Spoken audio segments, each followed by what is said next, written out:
Megawati kritik penguasa seperti Orde Baru. Saya akan ke Mas Faldo. Mas Faldo, kalau tadi Pak Firman sempat menyinggung bahwa saat ini ada situasi yang dinilai hampir atau sedikit mengarah ke Orde Baru, meskipun tidak separah Orde Baru. Seperti ada upaya cawe-cawe politik dan juga nilai demokrasi yang menurun. Bagaimana Istana menanggapi hal ini? Ya, soal demokrasi kita udah sering banget diskusi ya Mbak Cynthia, bahwa memang terjadi democratic backsliding di dunia hari ini. Negara-negara maju juga angka demokrasinya juga cenderung turun kok gitu. Sementara kita negara yang demokratis, multi partai itu masih bisa mempertahankan dan ada stagnasi kok di angkanya itu. Stagnasi yang nggak turun loh ya. Ada dalam range 6 sampai 7 lah. Dan itu komentar untuk Pak Firman. Jadi kita itu bingung gitu otoritariannya itu di mana gitu, karena itu perlu dielaborasi, karena saya yakin betul ya statement Bu Mega itu adalah menjaga iklim demokrasi kita. Sepakatlah kita nggak mau kembali ke zaman Orba, kita komitmen kok akan berpesta demokrasi dengan riang gembira, pasca pemilu kita rekonsiliasi, kita udah komitmen dari hulu ke hilirnya, kita nggak memelihara konflik pasca pemilu, mau siapapun yang menang. Kita itu juga bingung ini kritiknya buat siapa, lebih tepatnya di mana. Kami memahami betul Bu Mega hidup di zaman Orde Baru, merasakan bagaimana tidak enak di keadaan zaman itu. Pasti nggak enak banget. Jadi kalau di Orde Baru itu kan sebenarnya pemerintah tertutup. Hari ini pemerintah terbuka atas segala kritik. Kalau zaman Orba orang kritik hilang. Hari ini emang begitu? Kan enggak gitu. Kalau memang ada ya kita proses, sama-sama kita proses kalau ada yang hilang pasca mengkritik. Jadi kita kembali lagi nih Mbak, apakah yang di hari ini partainya mayoritas, PDIP, itu mengkritik apa? Mengkritik Golkar kah atau diri sendiri? Tapi terlepas dari statement Bu Mega hari ini ya, yang hari ini kita diskusikan, kami sepakat Bu Mega ini petarung. Kita tahu bahwa Pak Jokowi juga bisa menang di Solo, Jakarta, bahkan Presiden pun ada Bu Mega dan PDIP di sana. Jadi tidak ada yang bilang kalau Bu Mega tidak petarung. Jadi sehingga yang perlu saya tekankan pada semua pihak, mari kita hormati semuanya. Kita hormati setiap kandidat, kita hormati semua presiden, kita hormati Pak Jokowi, apalagi kita hormati juga Bu Mega sebagai presiden kita yang kelima. Terima kasih Mbak Cinta. Baik, saya ke Bang Deddy. Kalau Bang Deddy tadi menilainya bagaimana Bang Deddy? Apa yang menyebabkan Bu Mega mengeluarkan statement tersebut saat ini, sekarang ini? Apakah ada komunikasi politik yang berjalan tidak baik atau ada situasi circumstances tertentu? Tadi kan saya sudah sampaikan Mbak ya. Saya gini deh, tadi Faldo kan dengan mudahnya bilang move on lah dari soal MK. Sulit sekali Bung kita move on dari soal MK itu. Karena itu adalah gerbang paling akhir untuk menjaga kewarasan pengelolaan kekuasaan dalam bentuk undang-undang maupun pemerintahan. Jadi kalau kita mau melupakan begitu saja ya dangkal sekali kita. Besok-besok orang mungkin bisa ganti Pancasila itu kalau kita mau bilang move on. Kalau soal Orde Baru, Faldo ketika Soeharto jatuh baru umur 10 tahun. Jadi dia nggak ngerti apa itu Orde Baru. Apakah Orde Baru orang nggak bisa ngomong kritik sama sekali? Bisa. Tapi kemudian lahir petisi 50 misalnya ya. Lihat bagaimana orang mati secara perdata diperlakukan oleh Pak Harto gitu. Apakah ada pemilu ketika zaman Orde Baru? Ada. Hasilnya sudah diketahui sebelum pemilu. Ya, secara demokrasi prosedural semua jalan, demokrasi substansialnya nggak jelas gitu. Nah itulah yang kemudian menjadi kegelisahan Ibu Mega, terlebih ketika tadi saya sebutkan instrumen-instrumen kekuasaan bekerja untuk memenangkan atau merugikan salah satu paslon. Kita lihat bagaimana Pak Ganjar di berbagai tempat dihalangi, bahkan menginap di desa pun nggak boleh. Kepala desanya diancam, ya orang yang mengundang tuan rumahnya juga diancam. Sehingga harus nginap di pesantren. Berapa kali mau melakukan kegiatan kuliah umum itu dibatalkan karena katanya mohon maaf Pak kami ditegur. Kita lihat bagaimana kepala desa dipanggil oleh direktur kriminal umum. Ya. Coba direktur kriminal umum itu urusannya begal, pencuri gitu ya. Yang harusnya manggil di Krimsus kalau urusannya anggaran desa. Ini kan contoh-contoh bagaimana instrumen kekuasaan itu ya. Kalau gini aja deh, kalau mau tahu gamblang, kan kita tinggal baca, dengar Tempo.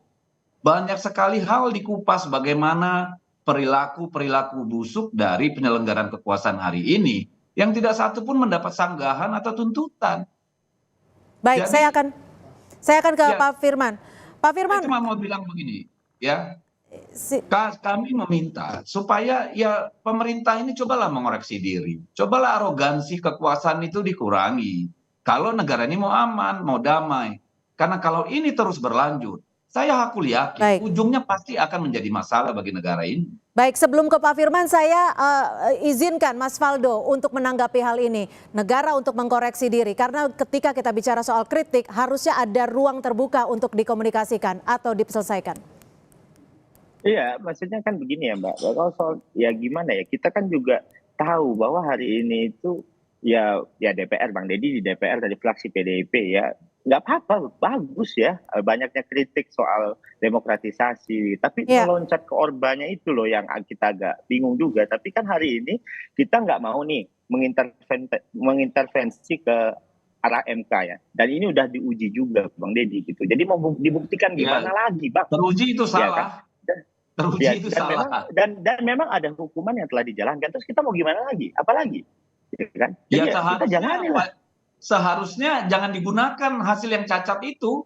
Itu aja kalau orang waras berpikir gitu loh. Kan ada prosesnya Bang. Prosesnya ada sanksi. Ketua MK Bapak Anwar Usman diganti. Prosesnya berjalan.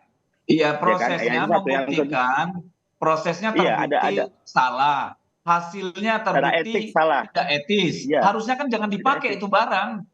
Kan itu Tapi kalau kan orang proses waras, hukum, bro. Kalau waras gitu loh. proses hukumnya kan terus berjalan nih, proses pemilu kita harus terus berjalan. Kan nggak ada aturan yang dilarang, Bang. Tapi oke lah, terlepas dari itu, mungkin nanti kita bisa diskusi tempat lain. Baik. Tapi kan politik sekarang, Mbak, udah bisa masuk kampus juga, mengadakan kuliah umum juga, UGM melaksanakan. Jadi beda banget sih, Mbak. Aku gimana ya, Bang Deddy ya? Loncatnya Iya, tuh loh, kau Bang. belum lahir sih waktu Orba, jadi kau nggak bakal Bang, ngerti. Bro. aku Baik, coba ngerti, kita aku tanyakan ngerti. perspektif dari Pak Firman. Pak Firman, apa sih yang menjadi Zaman Orba 10 tahun. Belum ngerti lo, belum ngerti. Silakan Bang dibicarakan ke MK, itu bukan ranah kita. Tapi lagi-lagi Bang, mohon izin Bang, emang nih kadang-kadang kalau telat lahir nih kayak gini ada kesel-keselnya Bang. Tapi enggak. Oke, Belum coba kita mau, tanyakan kan? perspektif Pak Firman. Dua Pak aja Firman, baru lahir tahun apa sebenarnya 90. menjadikan Bu Gimana mau Mega bicara mengatakan Orba gitu? statement tersebut ini saat ini? Apa yang membuat, apakah ada kekhawatiran yang begitu besar dirasakan PDI Perjuangan? Yang menarik adalah bahwa isu kecurangan pemilu atau praktik Orde Baru itu juga kalau kita baca-baca di zaman tahun 2019, 2014 itu kan juga terlontar gitu ya. Pada masa itu sebagian kalangan juga sudah mengindikasikan bahwa praktik politik yang ada itu seperti Orde Baru. Jadi sebetulnya hal ini bukan betul-betul baru juga gitu. Dan mengapa sekarang? Tentu saja ini berkelindan juga dengan kepentingan untuk berkompetisi secara politik begitu. Dan perlu diingat bahwa kegusaran-kegusaran yang semakin meningkat secara objektif adalah pada saat terutama terpisahnya gerbong antara Pak Jokowi dengan PDIP begitu. Jadi ini menjadi satu hal yang kemudian dijadikan alasan atau mengalami satu pembenaran secara kompetisi politik untuk melakukan saya kira satu respon terhadap apa yang terjadi pada saat ini. Bisa jadi situasinya akan agak berbeda kalau memang tetap sejalan antara Pak Jokowi dengan Ibu Mega begitu. Tapi kan kemudian kita lihat secara objektif sudah terpisah dan sekarang Ibu Mega sebagai bagian dari kekuasaan itu sudah mulai merasakan bagaimana praktik yang dirasakan oleh oposisi sebetulnya selama ini begitu. Kalau sebelumnya adalah menjadi bagian dari kekuasaan, saat ini saya kira sudah terlepas dari kekuasaan sehingga mulai merasakan dan mulai sensitif dan juga mulai mengalami insekuritas juga dengan situasi politik yang terjadi begitu saat ini. Baik, terima kasih. Mungkin sedikit Mbak ya, saya terakhir ya. Singkat saja. Saya juga nanti setelah Bang Deddy. Ya, singkat. Saya cuma mau bilang begini. Kenapa ini menjadi masalah bagi kita? Satu-satunya sumber masalah adalah soal bagaimana yang terjadi di MK. Kalau Pak Prabowo itu berpasangan, apakah itu dengan Pak Erick Thohir, apakah itu dengan Kofifa atau siapapun, saya kira tidak akan terjadi yang seperti ini. Baik, sudah ditangkap. Itu sudah dialami ketika Ibu Mega menjadi presiden, lalu menteri-menterinya bersaing dalam kampanye dalam pilpres, tidak ada masalah. Tapi ini adalah persoalan yang bagi Ibu Mega sangat mendasar. Baik, terima kasih dikit Mbak. Oke, singkat Pertama, saja Mas Faldo, waktunya. Kandidasi bukan ranah presiden. Yang kedua, pemerintah hari ini juga banyak kader-kader Bu Mega. Terima kasih Mbak. Lu Salam mau Mbak kosong Denny, aja rakyat tahu Baik, semua. baik. Loh, Jangan bener. suka kayak bos mula, Bener. lain di depan, lain di Bener, Bang. belakang. Enggak Udahlah, ini kandidasi sudahilah bukan ranah Faldo. presiden. Jadilah orang muda. Baik, next yang time punya kita akan integritas. lanjut dialog ini dengan banyak. ruang yang lebih terbuka untuk membahas hal ini. Terima kasih juru bicara TPN Ganjar Mahfud, Bang Deddy Sitorus. Terima kasih Mas Faldo Maldini, staf sus dari Mensesnek, dan juga Pak Firman Nur, peneliti Pusat Riset dan Politik BRIN. Selamat sore, terima kasih untuk waktunya.